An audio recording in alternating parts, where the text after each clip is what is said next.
കേരളത്തിൻ്റെ മുഖ്യമന്ത്രി ആരാകണം എന്ന വലിയ ചർച്ചയ്ക്ക് ശേഷം കോൺഗ്രസിലെ ഒരു പടലപ്പിണക്കത്തിന് കാരണമാക്കിയ അല്ലെങ്കിൽ കോൺഗ്രസിൻ്റെ മുഖച്ഛായയ്ക്ക് ചെറിയ ഭംഗം വരുത്തുവാൻ സാധ്യത ഏറെ കൽപ്പിച്ചിരുന്ന ഒരു വിഷയമായിരുന്നു ശശി തരൂരിൻ്റെ വിഷയം. ശശി തരൂർ ഇടതുപക്ഷ പ്രസ്ഥാനത്തെ ഉയർത്തിക്കാട്ടുന്നു, നരേന്ദ്രമോദിയുടെ കേന്ദ്ര സർക്കാരിനെ ഉയർത്തിക്കാട്ടുന്നു എന്ന തരത്തിലേക്കുള്ള വാദം കോൺഗ്രസിനുള്ളിലെ പല നേതാക്കന്മാരും ഉയർത്തിയിരുന്നു. അതിന് കാരണമായത് ഒരു ഇൻ്റർവ്യൂവും പോഡ്കാസ്റ്റും ഒക്കെ ആയിരുന്നു. പക്ഷേ ഇപ്പോൾ അതിൻ്റെ ചില സത്യാവസ്ഥകൾ പുറത്തു വന്നിരിക്കുകയാണ്. തന്നെ കോൺഗ്രസ് സ്വീകരിച്ചില്ല എങ്കിൽ തനിക്ക് മറ്റു പല ഓപ്ഷനുകൾ ഉണ്ട് എന്ന ശശി തരൂർ പറയുമ്പോൾ അത് BJP ആയിരിക്കും അല്ലെങ്കിൽ CPM ആയിരിക്കും എന്ന തരത്തിലേക്കുള്ള വാദങ്ങളൊക്കെ സജീവമായ രീതിയിൽ പാർട്ടിക്കുള്ളിൽ നിന്ന് തന്നെ ഉയർന്നു വരികയും ചെയ്തു. തൊട്ടു പിന്നാലെ AP അബ്ദുള്ളക്കുട്ടി അടക്കമുള്ള BJPയുടെ നേതാക്കന്മാരും കൂടാതെ MV ഗോവിന്ദൻ മാഷും തോമസ് ഐസക് അടക്കമുള്ള ഇടതുപക്ഷ നേതാക്കന്മാരുമൊക്കെ ശശി തരൂരിനെ അനുകൂലിച്ചുകൊണ്ട് പല നിലപാടുകളും മാധ്യമങ്ങൾക്ക് മുമ്പിലും അല്ലാതെയും പറഞ്ഞു. ശശി തരൂർ ഒരിക്കലും അനാഥനാകില്ല എന്ന തരത്തിലുള്ള പ്രസ്താവനകളായിരുന്നു ഇതുമായി ബന്ധപ്പെട്ടുകൊണ്ട് BJPയും CPM ഒക്കെ പറഞ്ഞിരുന്നത്. എന്തായാലും ശശി തരൂരിൻ്റെ വിഷയത്തിൽ ഇപ്പോൾ ചില വ്യക്തതകൾ വന്നിരിക്കുകയാണ്. കോൺഗ്രസിനെ ശശി തരൂർ അപ്പാടെ തള്ളിപ്പറഞ്ഞു. കോൺഗ്രസ് ഇനി ശശി തരൂരിനെ സ്വീകരിക്കില്ല. വരാൻ പോകുന്ന നിയമസഭാ തെരഞ്ഞെടുപ്പിൽ മുഖ്യമന്ത്രി കസേരയിലേക്ക് ലക്ഷ്യം വെച്ചുകൊണ്ടാണ് ശശി തരൂരിൻ്റെ പ്രവർത്തന രീതികൾ എന്ന തരത്തിലേക്കുള്ള പല വാദങ്ങളും ഉയർന്നിരുന്നു.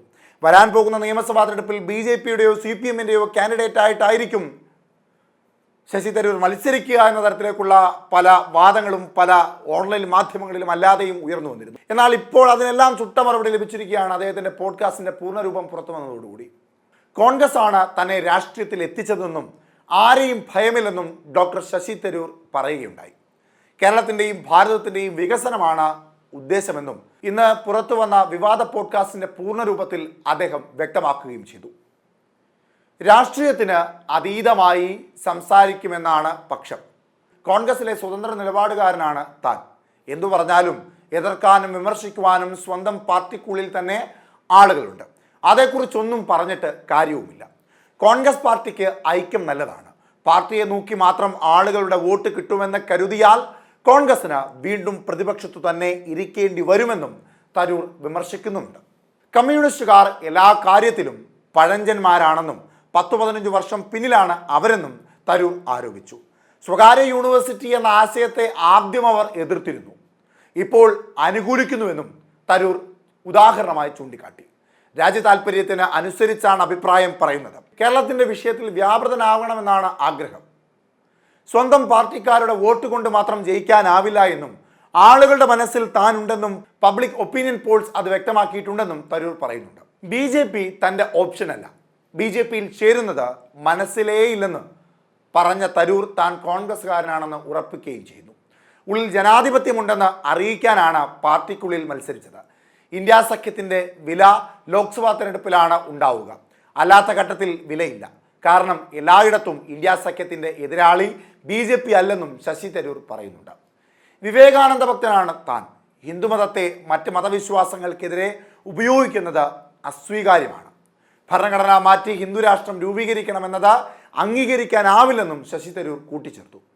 കേരള സർക്കാരിനെ പുകഴ്ത്തിയുള്ള ലേഖനവും പ്രധാനമന്ത്രി നരേന്ദ്രമോദിയുടെ US സന്ദർശനത്തെ പ്രശംസിച്ചതും വിവാദമായതിന് പിന്നാലെയാണ് കോൺഗ്രസ് നേതൃത്വത്തെ വിമർശിച്ചുള്ള പോഡ്കാസ്റ്റിലെ ഭാഗങ്ങൾ പ്രത്യക്ഷപ്പെടുന്നത്. ഇതിൽ തരൂരിനെതിരെ സംസ്ഥാന നേതൃത്വം ഒന്നാകെ നിലപാട് എടുത്തിരുന്നതുമാണ്. എന്നാൽ ഇപ്പോൾ ആ നിലപാടുകളെല്ലാം മാറ്റിവെക്കേണ്ട ഒരു സ്ഥിതി പോഡ്കാസ്റ്റിൻ്റെ മറുഭാഗം എത്തിയതോടുകൂടി വന്നിരിക്കുകയാണ്. പാർട്ടിയെ ജീവന തുല്യം സ്നേഹിക്കുന്ന ഒരു നേതാവാണ് താനെന്ന വ്യക്തമാക്കുന്നതായിരുന്നു പോഡ്കാസ്റ്റിൻ്റെ രണ്ടാം ഭാഗം. എന്തായാലും പാർട്ടി നേതൃത്വം ഇനി ശശി തരൂരിനെ ഇരുകൈ നീട്ടി സ്വീകരിക്കുക തന്നെ ചെയ്യണം എന്നതാണ് ഇതിലൂടെ വ്യക്തമാകുന്നത്. ശശി തരൂര് ഇടതുപക്ഷത്തേക്കുമില്ല, BJPയിലേക്കുമില്ല, കോൺഗ്രസിനൊപ്പമാണ്. എന്നാൽ കോൺഗ്രസിനെ വിമർശിക്കുകയും അംഗീകരിക്കേണ്ട രാഷ്ട്രീയ പ്രസ്ഥാനങ്ങളെ അംഗീകരിച്ച് മുൻപോട്ട് പോകുന്ന വ്യക്തമായ നിലപാടുള്ള ഒരു രാഷ്ട്രീയ നേതാവായി കേരള രാഷ്ട്രീയത്തിൽ കോൺഗ്രസിനോടൊപ്പം തന്നെ തുടരുമെന്നത് വ്യക്തമാക്കിയിരിക്കുകയാണ് ശശി തരൂരിൻ്റെ പോഡ്കാസ്റ്റ്.